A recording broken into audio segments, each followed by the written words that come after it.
নমস্কাৰ দৰ্শকসকল, এছএ নিউজ অসমৰ তৰফৰ পৰা মই দীপাঞ্জলি দাসে আপোনালোক সকলোকে স্বাগতম জনাইছোঁ।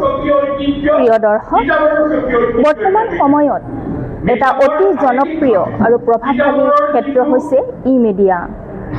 এই ই মিডিয়া অৰ্থাৎ ডিজিটেল মিডিয়াই এটা মুহূৰ্ততে সমগ্ৰ বিশ্বত নিজৰ প্ৰভাৱ বিস্তাৰ কৰিব পাৰে। মই বৰ্তমান উপস্থিত আছোঁ তিতাবৰৰ ই মিডিয়া সংস্থাৰ আজি দ্বিতীয় বাৰ্ষিক প্ৰতিষ্ঠা দিৱসৰ আয়োজন কৰা হৈছে। সেই অনুষ্ঠান আপোনালোকক একাধিক্ৰমে দেখুৱাবৰ কাৰণে ইয়ালৈ আহিছোঁ। আজি ইংৰাজী 1 মাৰ্চ 2026 তাৰিখ দেওবাৰে সদৌ অসম ক্ষুদ্ৰ চাহ খেতিয়ক সমিতিৰ আঞ্চলিক কাৰ্যালয়ত তিতাবৰৰ বৈদ্যুতিন মাধ্যমৰ সাংবাদিকসকলৰ একমাত্ৰ সংগঠন তিতাবৰ ই মিডিয়া সংস্থাৰ দ্বিতীয় বাৰ্ষিক প্ৰতিষ্ঠা দিৱস দিনজোৰা কাৰ্যসূচীৰে সম্পন্ন হৈ যায়।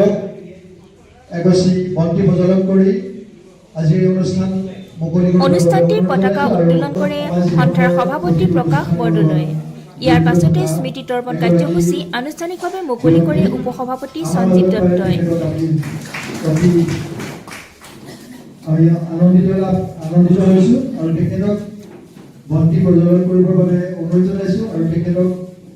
সম্পাদক অমৰজিৎ ৰাজপুতে আঁতৰা অনুষ্ঠানত বন্তি প্ৰজ্বলন কৰে সত্ৰীয়া সংস্কৃতিৰ সাধক তিতাবৰ কমলাবাৰী সত্ৰৰ বুঢ়াভকত সোণাৰাম শৰ্মাই।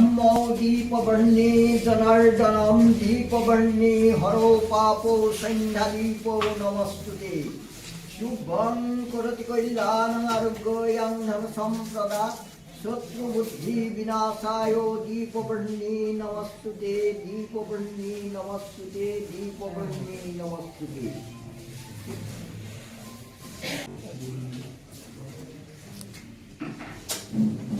ইয়াৰ পৰৱৰ্তী পৰ্যায়ত আজিৰ সভাখন আনুষ্ঠানিকভাৱে উদ্বোধন কৰিব। তাৰ পূৰ্বে এটি সমবেত সংগীতেৰে আজিৰ অনুষ্ঠানত তিতাবৰৰ লেখিকা সমাৰোহ সমিতিৰ সদস্যসকলে সমবেত সংগীত পৰিৱেশন কৰে।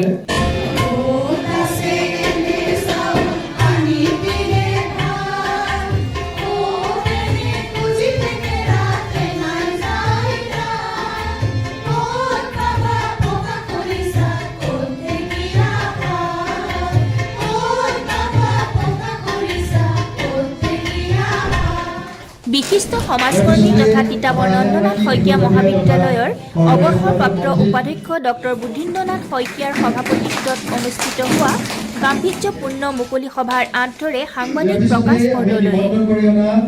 অনুষ্ঠানত তিতাবৰৰ প্ৰাক্তন বিধায়ক হেমন্ত কলিতা, শিক্ষাবিদ তথা প্ৰাক্তন মুখ্যমন্ত্ৰীৰ বিশেষ কৰ্তব্যৰত বিষয়া বৰ্ণালী শইকীয়া বৰা, তিতাবৰ পৌৰসভাৰ পৌৰপতি ৰশ্মি ভট্টাচাৰ্য, প্ৰাক্তন জিলা পৰিষদৰ অধ্যক্ষ ৰঞ্জন শইকীয়া, ঠেঙাল কছাৰী স্বায়ত্তশাসিত পৰিষদৰ অধ্যক্ষ প্ৰতাপ কছাৰী, যোৰহাট ই মিডিয়া সংস্থাৰ সভাপতি ৰাজীৱ বৰা, উপসভাপতি উৎপল বৰা, বিশিষ্ট সমাজসেৱক দীপক সন্দিকৈ, যুৱ ছাত্ৰ পৰিষদ যোৰহাট জিলাৰ সভাপতি অসীম শইকীয়া, কৃষক মুক্তি সংগ্ৰাম সমিতি যোৰহাট জিলাৰ সম্পাদক তপন গগৈ, তিতাবৰ প্ৰেছ ক্লাবৰ প্ৰতিষ্ঠাপক সম্পাদক তথা অৱসৰপ্ৰাপ্ত প্ৰধান শিক্ষক নৰেন শইকীয়া, জনপ্ৰিয় চিকিৎসক বাবুল মৰাণ, তিতাবৰ লেখিকা সমাৰোহ সমিতিৰ প্ৰাক্তন সভানেত্ৰী অৱসৰপ্ৰাপ্ত প্ৰধান শিক্ষয়িত্ৰী অনুপমা বৰা চেতিয়া, তিতাবৰৰ প্ৰাক্তন বিধায়ক হেমন্ত কলিতাই তিতাবৰৰ বিভিন্ন সমস্যাৰ সমাধানত তিতাবৰৰ সাংবাদিকসকলৰ ভূমিকাক প্ৰশংসা কৰে।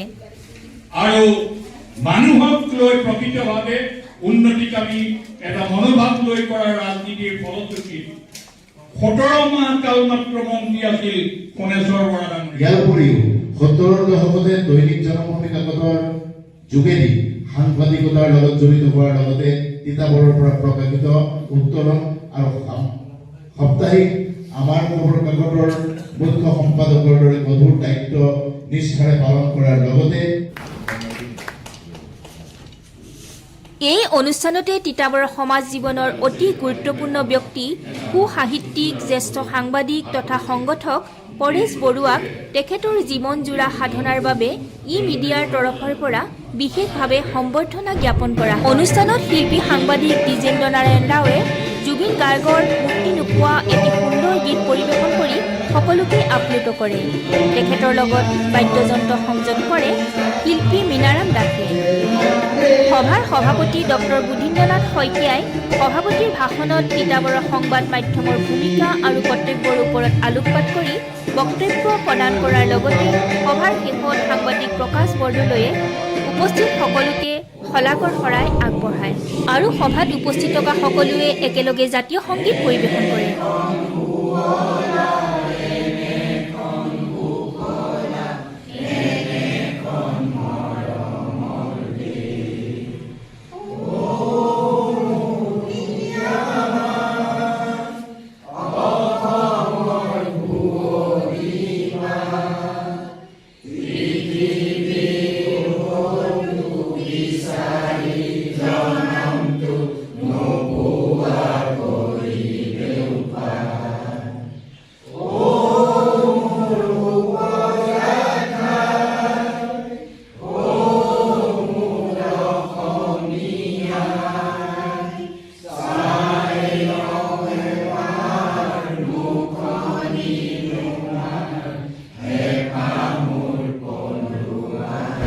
নিউজ আসামলৈ মই ধন্যবাদ জ্ঞাপন কৰিছোঁ আৰু আজি তিতাবৰ ই মিডিয়াৰ যি দ্বিতীয় বাৰ্ষিক আজি প্ৰতিষ্ঠা দিৱস আছিলে, তাত আমি বৰহলা প্ৰেছ ক্লাবৰ হৈ আজি আমি নিমন্ত্ৰিত হৈছিলোঁ আৰু ভাল লাগিলে। তিতাবৰ ই মিডিয়াৰ যিটো বৰ্তমান যুগত যি ই মিডিয়াৰ যিটো গুৰুত্ব বাঢ়িছে, বিশেষকৈ আজি যুগটো হৈছে ডিজিটেল যুগ। গতিকে ডিজিটেল যুগত বাতৰি কাকত বা অন্যান্যতকৈ ডিজিটেল মিডিয়াৰ প্ৰভাৱ খুব বেছি আৰু দ্ৰুত সম্প্ৰসাৰণ হয়। আৰু ই মিডিয়া আমাৰ তিতাবৰ যিসকল সাংবাদিক আছে, তেওঁলোকে বিগত কেইবাবছৰৰ পৰাই তিতাবৰ সমাজ জীৱনত এক গুৰুত্বপূৰ্ণ ভূমিকা পালন কৰিছে। বিশেষকৈ তিতাবৰ আমাৰ সমাজ জীৱনৰ যিবোৰ সমস্যা, যি তিতাবৰ সমস্যা, সেই সমস্যাসমূহ তুলি ধৰাত যথেষ্ট তেওঁলোকৰ ভূমিকা আছে আৰু যাৰ ফলত আজি তিতাবৰ আমি অন্যান্য যিবোৰ সমস্যা আছে, এই সমস্যাবিলাক সুন্দৰ ৰূপত আমি চৰকাৰৰ দৃষ্টিগোচৰ কৰিব পাৰিছোঁ, যাৰ ফলত তিতাবৰ যথেষ্ট প্ৰগতি বা উন্নয়ন কৰিবলৈ সক্ষম হৈছে। গতিকে সাংবাদিকসকলৰ ভূমিকা, যিহেতু সাংবাদিকসকল আমি সমাজৰ প্ৰহৰী বুলি কওঁ, গতিকে প্ৰতিটো সমাজৰ ঘটনাক সাংবাদিকসকলে অনবৰতে নিৰীক্ষণ কৰি থাকে আৰু সাংবাদিকসকলৰ সক্ৰিয় ভূমিকাৰ বাবে আমাৰ সমাজখন সুস্থ ৰূপত বৰ্তি আছে বুলি মই ক'ব খোজোঁ। গতিকে ই মিডিয়াৰ যিটো গুৰুত্বপূৰ্ণ ভূমিকা, সেইটো স্বীকাৰ কৰিবই লাগিব। আজি ই মিডিয়াৰ এই দ্বিতীয় প্ৰতিষ্ঠা দিৱসত আহি যথেষ্ট ভাল লাগিল। হয় হয়, ধন্যবাদ। আজি 2 বছৰ সম্পূৰ্ণ হ'ল। 2 বছৰৰ পূৰ্তি উপলক্ষে আজি দ্বিতীয় বাৰ্ষিক প্ৰতিষ্ঠা দিৱস অনুষ্ঠিত কৰিলোঁ তিতাবৰ ক্ষুদ্ৰ সাংকেতিকৰ কাৰ্যালয়ত। আমাৰ তিতাবৰ ই মিডিয়া সন্থাৰ সকলো সতীৰ্থ সদস্য আজি উপস্থিত আছিলে। তিতাবৰ বিশিষ্ট ব্যক্তিসকল উপস্থিত আছিলে। তিতাবৰৰ জনজীৱনৰ, সমাজ জীৱনৰ, শৈক্ষিক, ৰাজনৈতিক, সামাজিক, সাংস্কৃতিক সকলো গুৰুত্বপূৰ্ণ ভূমিকা গ্ৰহণ কৰা আমি সম্বৰ্ধনা জনালোঁ। তেখেতৰ অৱদান তিতাবৰ ৰাইজে কেতিয়াও পাহৰিব নোৱাৰে।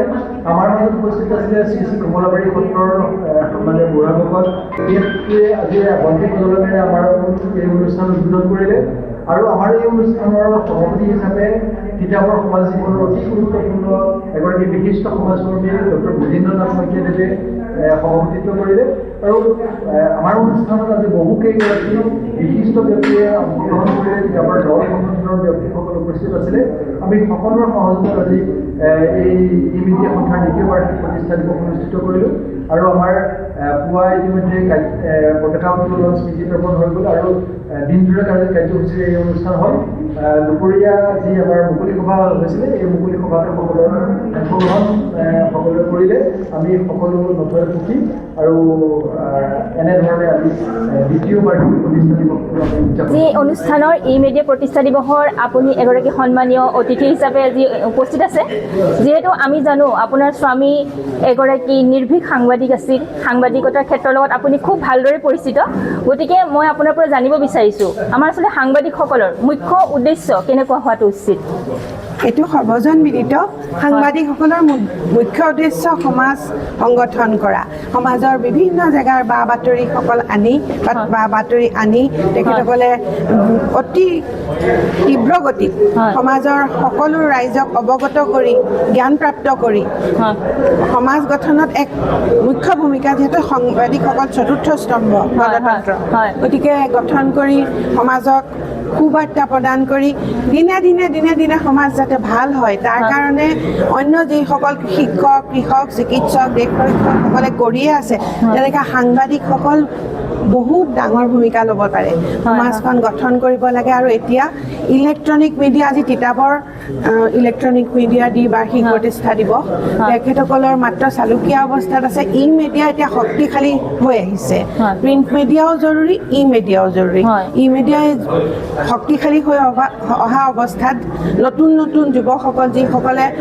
ভৱিষ্যতৰ মানৱ জাতিৰ এটা কল্যাণ বিচাৰিছে তেওঁলোক আহি এইটো বৃত্তিত অৱতীৰ্ণ হৈছে আৰু তেওঁলোকৰ সৰহসংখ্যকৰে উদ্দেশ্য দেশখন সেৱা কৰা সমাজৰ সেৱা কৰা নিজৰ চুবুৰীক সেৱা কৰা আৰু গোটেই পৃথিৱীব্যাপী যিখিনি খবৰ হৈ আছে সুখৰ খবৰ দুখৰ খবৰ সেইখিনি মানুহক অৱগত কৰা বিজ্ঞানৰ খবৰ সাহিত্যৰ খবৰ সেইখিনি মানুহক অৱগত কৰা গতিকে এনে এটি ধুনীয়া এটা প্লেটফৰ্ম এই প্লেটফৰ্মক আমি বিচাৰিছোঁ যে জ্ঞানী গুণী সমাজৰ জ্ঞানী গুণী উঠি অহা সকলো বহুতখিনি আগুৱাই আহক আহি তেখেতসকলে দেশ গঠন সমাজ গঠন তাত ভূমিকা লওক আৰু মই আহ্বানো জনাইছোঁ তেখেতসকলে এইটো এটা সেৱা বুলি লওক it is a service to the people service to the nation দেশ গঠন কৰিবলৈ আগবাঢ়ি আহক তাতে এই তিতাবৰ অঞ্চলটোত আজি ই মিডিয়া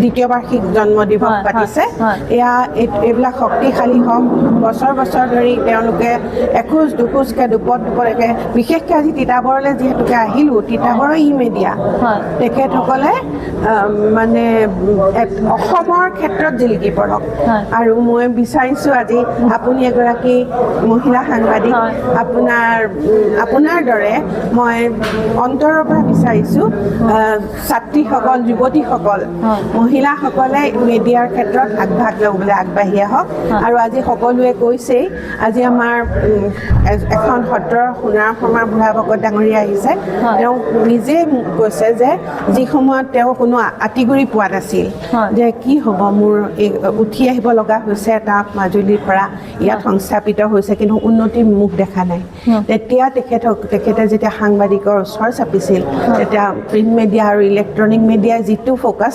তেখেতসকলৰ সত্ৰখনক দিলে আজি তেওঁ নিজ মুখেৰে অতি গৌৰৱেৰে কৈছে যে মিডিয়াই মোক সহায় কৰি দিলে কাৰণে মই সকলোৰে পৰা বিশেষকৈ চৰকাৰৰ পৰা যিখিনি সুবিধা পালোঁ আমাক নিমন্ত্ৰণ কৰিছে চাই আহিবচোন মোৰ সত্ৰ এতিয়া কিমান সুন্দৰকৈ আগবাঢ়ি গৈছে গতিকে আমি গম পাইছোঁ যে মিডিয়াই যেতিয়া সহায় কৰে গঢ়িব পাৰে আৰু এইটোকে মই আজি এই অনুষ্ঠানটোৰে আহ্বান জনাইছোঁ গঢ়াৰ ক্ষেত্ৰত মানৱ জাতিক শক্তি দিয়াৰ ক্ষেত্ৰত সংহতিৰ ক্ষেত্ৰত সহায় কৰক আপোনালোককো মই কাতৰ অনুৰোধ জনাওঁ